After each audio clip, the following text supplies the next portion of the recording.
सभी छात्रों का एक बार फिर हार्दिक स्वागत गणित दर्पण चैनल पर। देखिए, हम डैश वर्क का जो बोर्ड द्वारा जारी नमूना प्रश्न पत्र है उनको सॉल्व कर रहे हैं। इसमें खंड स का जो पहला प्रश्न है आपके 16वां, निम्नलिखित बंटन का समांतर माध्य कल्पित माध्य विधि से ज्ञात कीजिए। ठीक है, अब ये कल्पित माध्य विधि से आपको पूछा गया है और ये क्वेश्चंस है। उस क्वेश्चंस को मैं आपको तीनों विधियों से करके बताने वाला हूँ, प्रत्यक्ष विधि से, कल्पित माध्य विधि से और पद विचलन विधि से। ये क्वेश्चंस आपके किसी भी मेथड से आ सकता है, आप इजीली कर सकते हैं। मैं आपको एक एक करके सभी विधियों के बारे में बताऊंगा, क्योंकि माध्य निकालने की टोटल 3 विधियां हैं, जिसके अंदर प्रत्यक्ष विधि है, कल्पित माध्य विधि है और पद विचलन विधि है। तो तीनों विधियों आपको आनी चाहिए यहाँ। तो देखिए, जो माध्य निकालने की प्रत्यक्ष विधि है उसके लिए आपको 4 कॉलम वाली एक टेबल बनाना पड़ेगा। सबसे पहले आपको लिखना है वर्ग अंतराल, उसके बाद में लिखना है बारंबारता, तीसरे कॉलम में लिखना है वर्ग चिन्ह जिसे हम कहेंगे xi, और चौथा है fi और xi, यानी fi का गुणा करना है xi से। ओके, तो यहाँ पे हम सभी कॉलम के अंदर लिख लेते हैं। देखिए, जो वर्ग अंतराल है और बारंबारता ये आपको क्वेश्चंस के अंदर ही मिल जाएगा। आपका काम सिर्फ वर्ग चिन्ह निकालना और fi और xi का गुणा करना है। तो चलिए लिखते हैं। मैं वर्ग अंतराल जल्दी से लिख लेता हूँ। देखिए, वर्ग अंतराल हमें दे रखा है, ये सब ये मैं लिखूंगा और इसी प्रकार बारंबारता कंटिन्यू आपको लिखना है। इसके अंदर बिल्कुल दिमाग लगाना नहीं, आपको एज इट इज वो का वो लिखना है। तो मैं फिलअप कर लेता हूँ जल्दी से। तो देखिए, मैंने वर्ग अंतराल और बारंबारता इनको एज इट इज लिख लिया है क्वेश्चन से।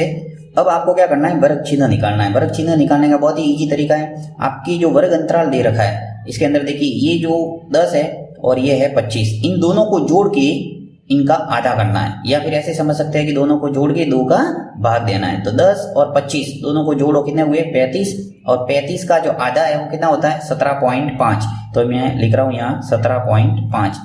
और ये सब में आपको करना है ऐसे निम्न सीमा और उच्च सीमा इनको जोड़ते जाना है और 2 का भाग देना है। ये सभी वर्ग चिन्ह आपके निकल जाएंगे। ठीक है, तो देखिए यहाँ पे मैं 25 और 40 को जोड़ता हूँ तो कितना आ गया 65, और 65 का जो आधा है वो कितना हुआ 32.5। तो चलिए यहाँ लिख लेते हैं 32.5।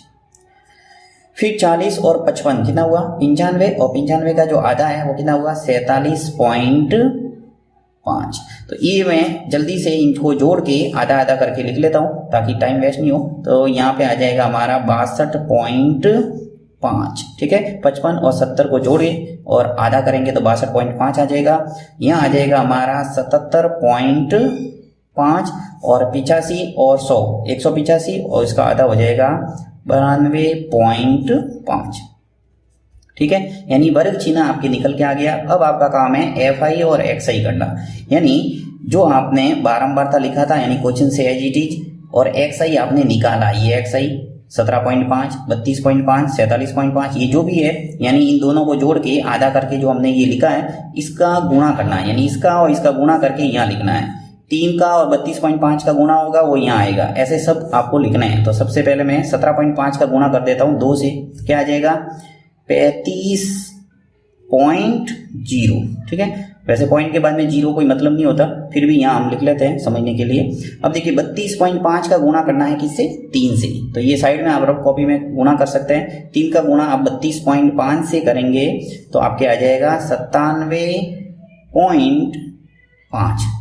ठीक है, 47.5 का गुणा 7 से करेंगे तो आपके आ जाएगा 332.5, 332.5। ओके, उसके बाद में 62.5 का गुणा 6 से करेंगे तो आ जाएगा हमारा 375.0।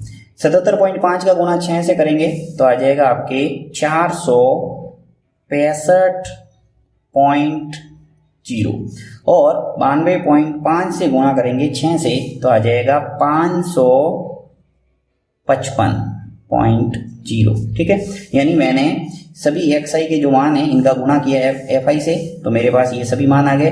अब आपको क्या करना है, सिग्मा fi xi निकालना, सिग्मा fi xi, यानी जो fi xi आपने जो निकाला है इसका मैं निकालूंगा सिग्मा fi और xi, यानी कि इन सभी संख्याओं का योग करना है। सिग्मा इस जो सिंबल है इसका मतलब होता है योग करना। ठीक है, तो fi xi यानी इन सभी मानों का योग, तो जो भी योग करेंगे वो आएगा हमारा 1860। ठीक है, यानी 1860 आ जाएगा हमारा इन सब का योग। आप कॉपी में आराम से 35 97.5, 332.5, इन सबको जोड़ना तो आ जाएगा आपके 1860। ठीक है, एक आपको निकालना पड़ेगा, यहाँ बारंबार था जो एफ आई है इसका योग, तो यहाँ मैं लिख लेता हूँ सिग्मा एफ आई, और सिग्मा एफ आई है वो कितना आ जाएगा यहाँ 30। देखो 2, 3, 7, 6, 6 और 6, इन सबको जोड़ेंगे तो आ जाएगा 30। अब आपको प्रत्यक्ष विधि से यहाँ मैं माध्य निकालना आपको बता रहा हूँ, तो प्रत्यक्ष विधि से माध्य निकालने के लिए बहुत ही इजी फॉर्मूला है, सीधा ही आपको निकालना है माध्य। तो सूत्र लगा देंगे हम कि माध्य बराबर होता है माध्य, और माध्य को हमेशा ध्यान रखना एक्स बार से प्रेजेंट करते हैं, एक्स के ऊपर लाइन खींचना है, एक्स बार बराबर सिग्मा एफ आई एक्स आई बट्टा सिग्मा एफ आई।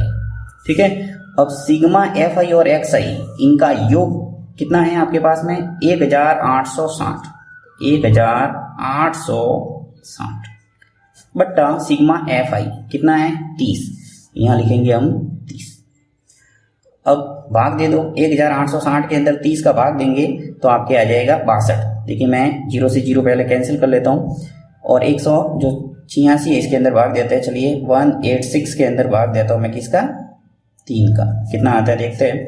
देखो 3 का टेबल 6 बार बोलेंगे, 6 3 18, यानी कि 6 बार चला जाएगा, आ गया 18, 0 आ गया, 6 आ गया नीचे। 3 का टेबल 2 बार बोलेंगे तो कितना आ जाएंगे, 3 दूनी 6, 6 में से 6 गया 0, यानी कि उत्तर है वो कितना आ जाएगा हमारा 62, 62, ये आ गया उत्तर। यानी कि हमारा जो माध्य है वो निकल के आ गया 62।